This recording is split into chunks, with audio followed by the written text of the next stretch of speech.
चलिए देखते हैं हम लोग प्रश्नावली 11.1 का छठवां प्रश्न क्या कह रहा है। कह रहा है शंकु के आधार की एक गुंबज की तिर्यक ऊंचाई और आधार व्यास क्रमशः 25 मीटर और 14 मीटर है। ठीक है, देखिए एक शंकु के आकार का गुंबज है जिसका जो है कि तिर्यक ऊंचाई दिया हुआ है और व्यास दिया हुआ है। तो देखिए ये मेरे पास एक शंकु है। क्या है ये? एक शंकु है। ये तिर्यक ऊंचाई है, तो तिर्यक ऊंचाई दिया हुआ है आपका 25 मीटर। कितना दिया हुआ है? 25 मीटर। और इसका व्यास दिया हुआ है ये वाला पूरा आपका 14 मीटर। तो व्यास 14 मीटर है तो त्रिज्या कितनी होगी? व्यास की आधी होगी।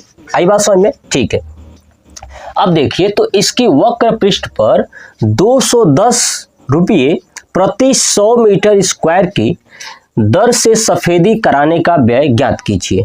मतलब कि इसके चारों दीवारों पर, ये चारों तरफ ये दीवारों पर सफेदी करना है। क्या करना है? सफेदी करना है।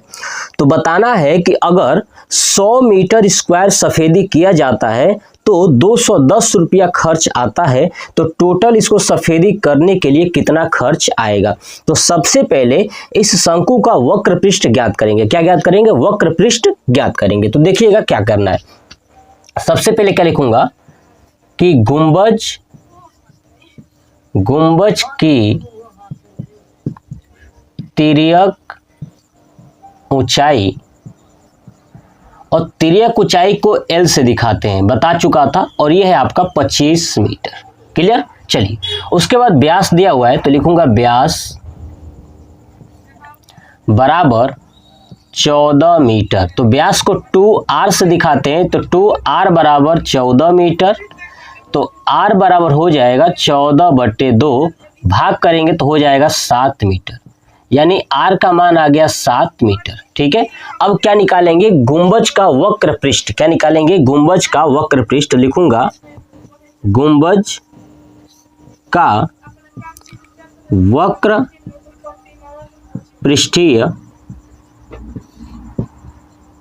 क्षेत्रफल। तो क्या होता है आपको बता दूं, पाई आर एल। पाई का मान है 22/7।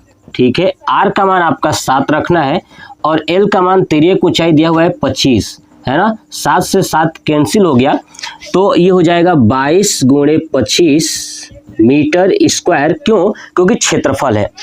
अब 25 दूना 50, 25 दूना 50 हो जाएगा 550 मीटर स्क्वायर, है ना। इतना जो है कि मीटर स्क्वायर का क्षेत्रफल है। अब कह रहा था कि 100 मीटर स्क्वायर का जो खर्च है 210 रुपया है, तो 550 मीटर स्क्वायर का कितना लगेगा। ठीक है, तो देखिए लिखूंगा क्या दिया है 100 मीटर स्क्वायर है ना का खर्च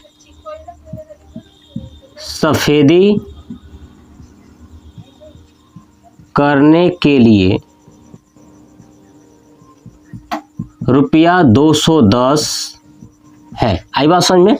यानी 100 मीटर स्क्वायर बराबर 210 रुपया। ठीक है, तो 1 मीटर स्क्वायर बराबर कितना हो जाएगा? 210/100 रुपया। आई बात समझ में? तो क्या निकालना है? 550, इसलिए 550 मीटर स्क्वायर है ना। 1 मीटर का जो है कि 210/100 है, तो 550 है ना। 550 मीटर स्क्वायर का कितना हो जाएगा? तो 210/100 गुणे 550। देखिए 0 से 0 दोनों कट जाएगा ये, तो क्या बचेगा आपका? 21 × 55 रुपया। अब इसको गुणा कर लेते हैं, देखते हैं क्या आता है। तो 5 से करेंगे तो 5 × 5 = 25, 5 दूना 10 तो 12 है ना। ठीक है, 5 × 1 = 5 और 5 दूना 10। ठीक है, तो यहाँ पे हो जाएगा यानी 105। फिर 5 से करेंगे तो हो जाएगा 105, करेंगे तो 1155 है ना। तो क्या आ जाएगा? 1155 रुपया। ठीक है, ये हो गया 1155 रुपया जो है कि हमारा इसको गुंबज को सफेदी कराने के लिए क्या आएंगे? खर्च आएंगे। ये हो गया हमारा आंसर। क्या हो गया? आंसर। आई बात समझ में? तो चलिए आप इसका स्क्रीनशॉट ले लीजिए, है बहुत आसान। अगर जो स्टूडेंट समझ जाएंगे वो आसानी से कर पाएंगे और जो नहीं समझ पाएंगे ना वो नहीं कर पाएंगे। ठीक है, तो आप समझने की कोशिश कीजिए। आप जब तक आप समझोगे नहीं तब तक आप प्रश्नों को सॉल्व नहीं कर पाओगे। ठीक है, तो आप स्क्रीनशॉट ले चुके होंगे। ये हमारा प्रश्न संख्या 6 कंप्लीट हो गया। कमेंट बॉक्स में कमेंट करके बताइएगा कि आपको ये प्रश्न कैसा लगा। जय हिंद।